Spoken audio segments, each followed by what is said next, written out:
Assalamu alaikum. Welcome back to my YouTube channel Maths Wave. Hope that you are fine and doing well. Let's start our lecture number 5. In this video we will discuss about the theory of 9.2. As we know, this exercise is based on trigonometric function, but first of all we know about x and y axis. As we know, horizontal line is called x axis and vertical line is called y axis. इसको Renee डिस्क्रेट्स ने introduce करवाया था, जिसको हम x y plane भी कहते हैं, coordinate plane भी कहते हैं, कार्टेशियन प्लेन भी कहते हैं, आर क्रॉस आर प्लेन भी कहते हैं और आर स्क्वायर प्लेन भी कहते हैं। हम एक्स ऑर्डिनेट को इसमें एब्सिसा कहते हैं और वाई ऑर्डिनेट को हम इसमें ऑर्डिनेट कहते हैं। अब देखिए, अब हम एग्जांपल ले लेते हैं कि -4 एक्स एक्सिस के लिए और 5 वाई एक्सिस के लिए, तो हम इसको एब्सिसा कहेंगे और इसको ऑर्डिनेट कहेंगे। After discussing x y plane we will know about general angle. General angle को हम को टर्मिनल एंगल भी कहते हैं। मीन्स के एक एंगल जिसकी इनिशियल साइड ये होती है और टर्मिनल साइड ये होती है। मीन्स की जो साइड रोटेट करती है हम उसको टर्मिनल साइड कहते हैं। मीन्स कि अगर एक रोटेशन उसने पाई कंप्लीट किया है, तो अब एक रोटेशन कंप्लीट करने के बाद जब वो यहाँ दोबारा पहुंचेगी तो दोनों का को टर्मिनल एंगल सेम होगा। अब ये हमने पॉजिटिव के लिए कर लिया, पॉजिटिव रोटेशन के लिए, जिसको हम एंटी क्लॉकवाइज कहते हैं। अब हम नेगेटिव रोटेशन मीन के क्लॉकवाइज के बारे में डिस्कस करेंगे। तो अगर वो रोटेशन यहाँ पे करती है, मीन्स के नेगेटिव साइड पे आती है, तो वो यहाँ पे एक रोटेशन कंप्लीट करके दोबारा यहाँ पहुंचेगी तो उसका भी को टर्मिनल एंगल सेम होगा। मीन्स के इन दोनों का को टर्मिनल एंगल और इन दोनों का को टर्मिनल एंगल सेम होगा। अब हम डिस्कस करते हैं कि एंगल स्टैंडर्ड पोजीशन में कब होता है। And angle is said to be in standard position if it vertex, means के वर्टेक्स क्या होता है हमारे, जहां पे ये पॉइंट एक दूसरे को मीट कर रहे होते हैं, इज एट ओरिजिन पे। मीन्स के हम इसको यहाँ पे ओरिजिन लेते हैं जहां एक्स एक्सिस और वाई एक्सिस आपस में मीट कर रहे होते हैं, of a rectangle coordinate system and it's initial side is along positive x axis. Mean के उसकी जो साइड है इनिशियल साइड वो हमेशा पॉजिटिव एक्स एक्सिस पे हो, जो टर्मिनल साइड उसकी हो वो चाहे यहाँ पे हो, सेकंड क्वाड्रेंट में, थर्ड क्वाड्रेंट में, फोर्थ क्वाड्रेंट में, इससे कोई भी हमें मीनिंग नहीं है। हमें सिर्फ ये तीन चीजों को बात में ध्यान रखना है कि उसका जो वर्टेक्स है वो ओरिजिन पे हो, रेक्टेंगुलर कोऑर्डिनेट सिस्टम हो और थर्ड बात के उसकी initial side positive x axis के अलोंग हो। अब हम एक एग्जांपल ले लेते हैं इसकी। तो इसकी एग्जांपल ये देखेंगे, मीन्स इसकी इनिशियल साइड दोनों की एक्स एक्सिस पे, पॉजिटिव एक्स एक्सिस पे, और जो इसकी टर्मिनल साइड है एक जगह वो क्वाड्रेंट 2 में है और एक जगह क्वाड्रेंट 3 में है। ठीक है, हम जैसा कि जानते हैं कि ये क्वाड्रेंट 1 होता है, ये क्वाड्रेंट 2 होता है, ये क्वाड्रेंट 3 होता है और ये क्वाड्रेंट 4 होता है। लेकिन एक बात आपने हमेशा याद रखनी है कि जो एक्स एक्सिस पर वाई एक्स एक्सिस है, मीन्स के ये हमारी जो हॉरिजॉन्टल लाइन है यहाँ तक पॉजिटिव, यहाँ से नेगेटिव, तो यहाँ पे हमेशा वाई 0 होगा। अब ये देखिए, यहाँ पे जो वाई एक्सिस है यहाँ पे ये सारा यहाँ पे पॉजिटिव और नीचे यहाँ पे नेगेटिव, तो यहाँ एक्स एक्सिस 0 होगा।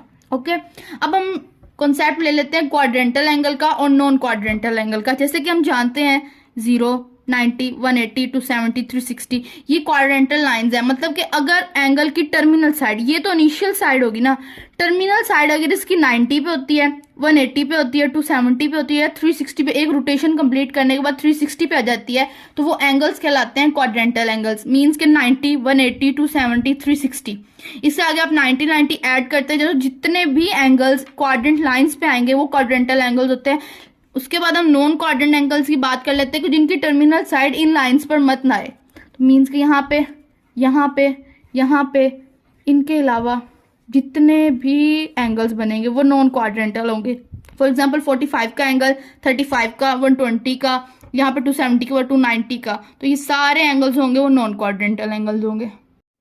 अब देखें, ये जो हमारा एक्सिस है, एक्स एक्सिस यहाँ पे पॉजिटिव है, यहाँ पे नेगेटिव है, यहाँ पे y पॉजिटिव है, y नेगेटिव है। यहाँ पे हम राइट कर लेते हैं कि दोनों x एक्सिस और y एक्सिस दोनों पॉजिटिव, यहाँ पे x एक्सिस नेगेटिव। मीन के ये हमने भी पढ़ा था, ये एब्सिसा, मीन्स के ये x एक्सिस को रिप्रेजेंट कर रहा है, ये y को, तो यहाँ y पॉजिटिव या दोनों नेगेटिव, तो यहाँ पे x पॉजिटिव और y नेगेटिव। तो यहाँ पे x और y दोनों 0 से ग्रेटर हो गए, यहाँ x 0 से स्मॉलर होगा लेकिन y 0 से ग्रेटर होगा। यहाँ पे दोनों नेगेटिव है तो मीन्स दोनों x से छोटे होंगे, और यहाँ पे x 0 से बड़ा होगा और y 0 से छोटा होगा। अब हम ट्रिग्नोमेट्रिक फंक्शंस पे आ जाते हैं जिसपे हमारी एक्सरसाइज बेस कर रही है।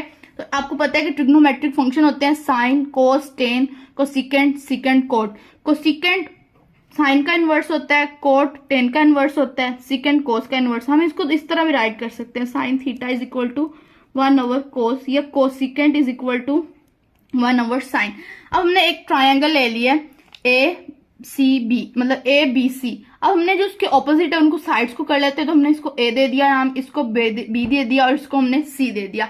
बहुत कॉमन ट्रिक है ये, सबने सुना होता है इसके बारे में। तो देखिए, some people have curly black hair through proper brush. इसके स्टार्टिंग वर्ड्स आपने याद कर लेने, एस से साइन, पी से परपेंडिकुलर, एच से हाइपोटेन्यूज। मीन्स कि ये हो गया sine is equal to perpendicular और हाइपोटेन्यूज, सी से हमारा कोस, बी से हमारे बेस और एच से हाइपोटेन्यूज, सी से कोस, बी से बेस, एच से हाइपोटेन्यूज, टेन से थ्रो, पी से परपेंडिकुलर, बी से ब्रश, मतलब बी से बेस। अब ये इसके रेसिप्रोकल हो जाएगा, मीन के हाइपोटेन्यूज ऊपर चलेगी, बेस नीचे आ गई। तो यहां से हम सारा राइट कर लेंगे। पी से यहाँ पे हमारा ये परपेंडिकुलर है, ये हमारी बेस है और ये हमारी हाइट है, इसको हम एल्टीट्यूड भी कहते हैं। अब ये हम राइट कर लेंगे, ए हाइपोटेन्यूज सी। इस तरह हम तमाम ट्रिग्नोमेट्रिक फंक्शंस को राइट कर लेंगे। नेक्स्ट हम डिस्कस करते हैं, now we will discuss about the sign of trigonometric function. अब ये ट्रिक है, जैसे हमने लास्ट एक ट्रिक पढ़ी, ये भी ट्रिक है, ये हमें पता है क्वाड्रेंट 1 है, क्वाड्रेंट 2 है, क्वाड्रेंट 3 है और ये क्वाड्रेंट 4 है। तो यहाँ पे ट्रिक है, add sugar to cup. Means के ऐड से मीन ऑल, एस से साइन, टी से टैन और सी से कोस। तो यहाँ ए में मीन्स कि यहाँ पे जितने भी ट्रिगोमेट्रिक फंक्शंस हैं वो सारे जीरो से ग्रेटर होंगे, मतलब कि पॉजिटिव होंगे। यहाँ पे साइन और साइन का इनवर्स सिर्फ पॉजिटिव होगा, बाकी तमाम ट्रिग्नोमेट्रिक फंक्शन जीरो से छोटे होंगे। यहाँ पे टेन और उसका इनवर्स, और यहाँ पे कोस और उसका इनवर्स। तो यहाँ देख लें, sign, cos, ten, cosecant, second, cot, ये सारे जीरो से ग्रेटर है। यहाँ देख ले, साइन और उसका इनवर्स कोसिकेंड जीरो से ग्रेटर है, बाकी तमाम ट्रिग्नोमेट्रिक फंक्शन जीरो से स्मॉलर है। यहाँ पे टेन और उसका इनवर्स कॉट। इसके बाद यहाँ देखिए, कोस और उसका इनवर्स सिकेंड, ये सारे जीरो से ग्रेटर है, लेकिन बाकी जितने भी ट्रिग्नोमेट्रिक फंक्शन है वो जीरो से स्मॉलर है। अगर हमारा एंगल नेगेटिव होता है, मीन्स के साइन के साथ अगर नेगेटिव आ जाता है तो वो स्टार्ट में आ जाएगा, लेकिन कोस के साथ अगर आ जाता है तो वो उसको ऑब्जॉर्व कर लेगा। इसी तरह कोस अगर ऑब्जॉर्व करेगा तो उसका इनवर्स भी ऑब्जॉर्व कर लेगा। टेन के साथ भी ऐसे ही है, जैसे सेम साइन के साथ है, तो टेन भी उसका भी माइनस नेगेटिव साइन बाहर आ जाएगा, कोट उसका भी नेगेटिव साइन माइनस बाहर आ जाएगा, और कोसिकेंड का भी। मीन कि यहाँ पे सिर्फ कोस और सिकेंड ये साइन एब्जॉर्व कर लेते हैं, लेकिन बाकी जितने भी ट्रिग्नोमेट्रिक फंक्शन है वो एब्जॉर्व नहीं करते। अब हमारे पास कुछ फंडामेंटल आइडेंटिटीज हैं, जैसे कि sine square theta plus cos theta is equal to 1, 1 plus tan square theta is equal to secant square theta, 1 plus cot square theta is equal to cosecant square theta. अब next हम इसके proofs करेंगे, जिससे आपको पता लग जाएगा ये ट्रिग्नोमेट्रिक आइडेंटिटी, फंडामेंटल आइडेंटिटीज कहाँ से आई हैं। अब हमें फंडामेंटल आइडेंटिटीज के प्रूफ करने से पहले कुछ इंपॉर्टेंट बातों का पता होना लाजमी है। जो टेन होता है वो साइन और कोस के इक्वल होता है। जैसे कि हम जानते हैं कि कोट जो होता है 1/10 के इक्वल होता है, तो जब हम 10 का रेसिप्रोकल लेंगे तो मीन्स कोस ऊपर चला जाएगा और साइन नीचे आ जाएगा। जैसे कि साइन थीटा का स्क्वायर है तो वो साइन स्क्वायर थीटा बन जाएगा, कोस थीटा का स्क्वायर है तो कोस स्क्वायर थीटा बन जाएगा। इसे तमाम फंडामेंटल आइडेंटिटीज का स्क्वायर ट्रिग्नोमेट्रिक फंक्शन के स्क्वायर के इक्वल आ जाता है। नेक्स्ट अब हम इसके प्रूफ को डिस्कस करते हैं, जिससे आपको मेरी बात मजीद समझ आ जाएगी कि हमने क्यों राइट किया और इनका यहाँ पे मकसद क्या है, क्योंकि ये चीजें बहुत इंपॉर्टेंट है आगे प्रूफ में। Now we will start the proof of fundamental identities. हमने एक राइट एंगल ट्रायंगल ले लिया है, जिसमें हमने कंसीडर कर लिया इसको ए, इसको बी, इसको सी, और हमने इनकी साइड्स का नाम दे दिया है ए बी सी। अब जैसे कि हमें पता है कि साइन की ट्रिग्नोमेट्रिक फंक्शन किस तरह इक्वल होती है, परपेंडिकुलर हाइपोटेन्यूज के बेस ओवर हाइपोटेन्यूज के बेस, परपेंडिकुलर ओवर बेस के। तो हमने तमाम ये चीजें इससे देखकर हमने राइट कर ली। अब हमें पाइथागोरस थ्योरम हमने क्लास 8 में भी डिस्कस किया हुआ है। पाइथागोरस थ्योरम जो है, हाइपोटेन्यूज का स्क्वायर जो होता है वो परपेंडिकुलर के स्क्वायर और बेस के स्क्वायर के सम के इक्वल होता है। तो हमने इसे राइट कर लिया। हाइपोटेन्यूज हमारे पास यहाँ सी के इक्वल है, परपेंडिकुलर हमारे ए के इक्वल है और बी बेस हमारे बी के इक्वल है। हमने इनको स्क्वायर को राइट कर लिया और हमने इसको यहाँ पे अरेंज कर लिया। अब ये हमारे पास 3 फंडामेंटल आइडेंटिटीज हैं, तो हम सबसे पहले पहली आइडेंटिटी को प्रूव करते हैं। तो सबसे पहले हम पाइथागोरस थ्योरम लिख लेते हैं, जो हमने पीछे आपको बताया था। तो हमने पहली फंडामेंटल आइडेंटिटी को प्रूव करने के लिए हम इसको हाइपोटेन्यूज मीन्स के सी से डिवाइड कर देंगे पूरी इक्वेशन को, 1/c का स्क्वायर। तो ये बन जाएगा a/c का स्क्वायर प्लस मीन्स के दोनों के पास है तो हम दोनों को होल में राइट कर लेते हैं और ये आपस में कैंसिल हो जाएंगे। तो हमने यहाँ देखे कि a/c किसके इक्वल है, साइन थीटा के प्लस यहाँ पे मैंने साथ, यहाँ पे हमने देख लेना है कि यहाँ पे हमारा एंगल थीटा बन रहा था, तो इसलिए हम साथ एंगल थीटा राइट करें। बी ओवर सी किसके इक्वल है? कोस थीटा के, और साथ हमारे पास 1। तो साइन मैंने आपको यहाँ पे लास्ट पे बताया था कि जो इसका होल का स्क्वायर है वो तो होल का स्क्वायर ट्रिग्नोमेट्रिक फंक्शन के स्क्वायर के इक्वल आ जाता है, विच इज इक्वल टू 1। तो हमारी ये आइडेंटिटी प्रूव होगी। नेक्स्ट हम अब सेकेंड आइडेंटिटी को प्रूव करते हैं। हमारी सेकेंड आइडेंटिटी है 1 plus tan square theta is equal to secant square theta. Means कि अब हमें पता है पाइथागोरस थ्योरम से A square plus B square is equal to C square. अब सेकेंड आइडेंटिटी को प्रूव करने के लिए हम इसको बेस से डिवाइड कर देंगे, मीन के बी के। तो यहाँ पे ये होल का स्क्वायर बन जाएगा, ये कैंसिल हो गया, सी ओवर बी के। तो यहाँ पे ए ओवर बी हमने पीछे डिस्कस किया था, ए ओवर बी हमारे 10 के इक्वल है,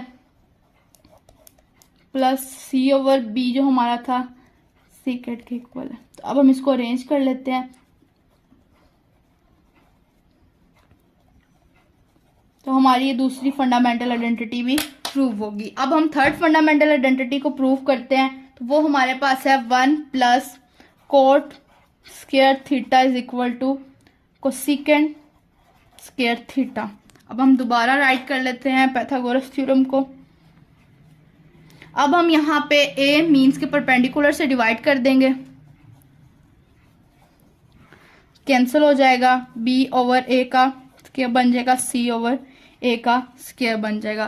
तो यहाँ पे हमारे पास है बी ओवर ए 1 प्लस बी ओवर ए हमारे कोट के इक्वल होता था और सी ओवर ए हमारे कोसेकेंड के इक्वल होता था। तो 1 प्लस जैसे ट्रिग्नोमेट्रिक फंक्शन के स्क्वायर के इक्वल आ जाएगा। तो इससे हमारी थर्ड आइडेंटिटी भी प्रूव हो गई। तो 9.3 के स्टार्ट में उन्होंने हमें सिर्फ जनरल एंगल और को टर्मिनल एंगल का कॉन्सेप्ट दिया। तो इससे पहले मैंने आपको x y plane Cartesian plane का कॉन्सेप्ट दिया। नेक्स्ट फिर उससे हमने एंगल इन स्टैंडर्ड पोजीशन को डिस्कस किया, फिर हमने ट्रिग्नोमेट्रिक फंक्शंस को डिस्कस किया, उसके बाद हमने एंगल के साथ इसको डिस्कस किया, देन हमने इसके साइंस को डिस्कस किया और फिर हमने इसके फंडामेंटल आइडेंटिटीज को डिस्कस किया। ये जितनी भी बातें मैंने आपको बताई ये ई-कैट के लिहाज से, एंटी टेस्ट के लिहाज से बहुत इंपॉर्टेंट है, क्योंकि तमाम मैथ आगे नेक्स्ट इसी पर बेस कर रही है। अगर मेरी वीडियो आपको पसंद आई हो तो इसको ज़्यादा से ज़्यादा लाइक करें, शेयर करें, कमेंट करें और सब्सक्राइब करें मेरे चैनल को। अगर आपका कोई भी क्वेश्चन है तो आप मुझसे कमेंट सेक्शन में पूछ सकते हैं। नेक्स्ट वीडियो में हम 9.2 के क्वेश्चंस को ब्रीफली मैं आपको एक्सप्लेन करूंगी ताकि आपको अच्छी तरह समझ आ जाए। तब तक के लिए मुझे इजाजत दें। अल्लाह हाफिज।